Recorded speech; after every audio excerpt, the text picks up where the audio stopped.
RMP పీఎంపీలపై నిషేధం విధించాలని ప్రభుత్వం తీసుకున్న నిర్ణయంపై పీఎంపీ అసోసియేషన్ ఆఫ్ తెలంగాణ ప్రతినిధులు అభ్యంతరం వ్యక్తం చేశారు. నిజామాబాద్ ప్రెస్ క్లబ్ వేదికగా వారు ప్రభుత్వానికి విజ్ఞాపనలు చేశారు. పీఎంపీలు కరోనా కష్టకాలంలో ఎంతో సేవలు చేశారని, ఎవరో ఒకరిద్దరు చేసిన తప్పులకు అందరినీ బలి చేయవద్దని ప్రభుత్వానికి విజ్ఞప్తి చేశారు. ప్రభుత్వం స్పందించి గ్రామీణ ప్రాంతాల్లో తాము చేసే సేవలను గుర్తించాలని అన్నారు.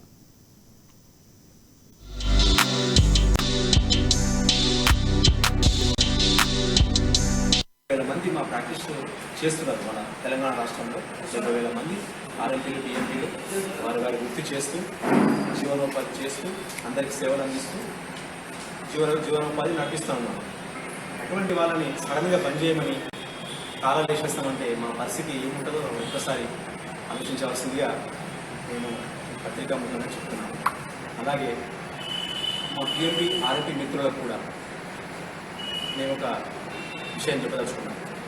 దయచేసి ఎవరు కూడా పిఎంపీలు ఆర్ఎంపీలు తమ పరిధిని దాటి పేరుకు ముందు డాక్టర్ అని పెట్టుకోవడం, డిజిగ్నేషన్ కింద పిఎంపీని అని పెట్టుకొని అన్ని ఎంబీబీఎస్ లాగా కింద పిఎంపీని అని పెట్టుకోవడం, అలా ఉన్న క్లినిక్లలో బెడ్లు వేసుకోవడం. మనకి ఇచ్చిన అధికారం ఏంటంటే ఫస్ట్ ఎయిడ్ చేసుకోండి, వాళ్ళందరికీ ట్రైనింగ్ ఇచ్చి మన ఎగ్జామ్స్ కండక్ట్ చేసి అందులో ఉత్తీర్ణత సాధించిన వాళ్ళకి ఖచ్చితంగా సర్టిఫికేట్ ఇస్తే మా లైఫ్ మేము బతుకుతాం సార్. దయచేసి దీని మీద కూడా గవర్నమెంట్ ఫోకస్ పెట్టి మాకు ఇది ఒక సమస్య నుంచి మనల్ని గట్టెక్కించాలని గౌరవ ముఖ్యమంత్రి గారు కూడా శిరస్సు నుంచి దండం పెడుతున్నారు. ఇది ఖచ్చితంగా తీసుకోండి. మా స్కూల్ ప్రొపగండా చేస్తారు కొందరు.